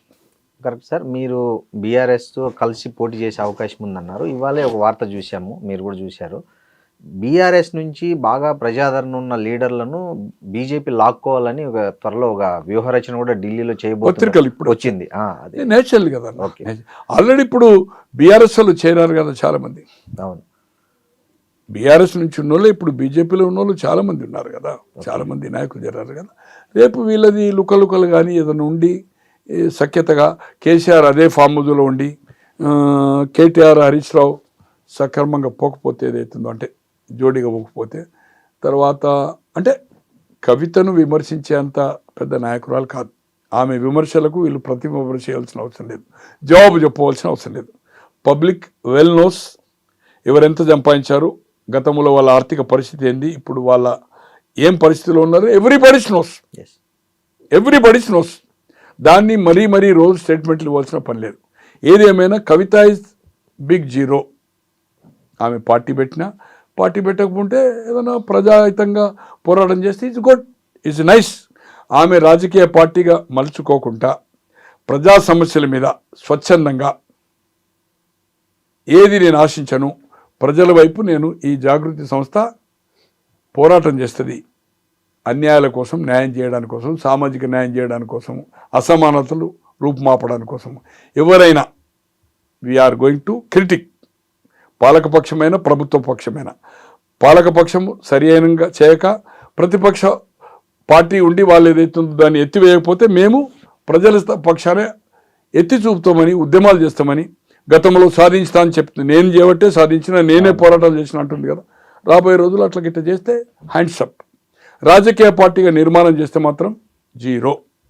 ఆమె అన్ని పోటీ చేసినా జీరో. ఆమె ఎలయన్స్ అయితే 1-2 గతంలో పెద్ద నాయకులు అవును తెలుగునాడు పెట్టారు. జానారెడ్డి గారు, కేఈ కృష్ణమూర్తి, వసంతనాగేశ్వరరావు ఏం చేశారు? 89లో వాళ్ళు 5-6 టికెట్లకి అది చేశారు కదా. అవును ఓన్లీ 5 చేయ కదా. శ్రీనివాసరెడ్డి రాష్ట్రం తిరిగిండు, వీళ్ళైతే తిరగలే. ఒక 5-6 మీటింగ్లు పెట్టిండు తెలంగాణ ప్రాంతంలో అంతే. తో అది సరే, ఈమె అదే పరిస్థితి. నేను అనుకోను కదా అంటే ఈమె పార్టీ పెట్టి సస్టైన్ కావడం అనేది అంత ఈజీ కాదు. Thank you sir, thank you very much. మీ విలువైన సమయాన్ని, అభిప్రాయాల్ని మాతో పంచుకున్నందుకు ధన్యవాదాలు. And don't forget to subscribe to iDream. And for more videos, Please subscribe to iDream. Please subscribe to iDream. Please subscribe iDream. And please subscribe to iDream. For more videos, subscribe to iDream. please like, share and subscribe to the channel. Congratulations, iDream. Subscribe to iDream. Subscribe to iDream. So subscribe to iDream Media. iDream ki iDream team andarki huge congratulations. Please subscribe iDream Media. Please subscribe to iDream. Subscribe iDream. Please subscribe to iDream. iDream అంటే నా కళల channel subscribe చేసుకున్న నోరు తిరుగుతలేదు, మీరైతే గంట గుర్తు కొట్టండి. For more such videos, please subscribe to iDream. Subscribe to iDream. Please subscribe to iDream. Please subscribe iDream Media. Please do subscribe to iDream. Please subscribe to iDream Media. For best entertainment and information, please subscribe iDream.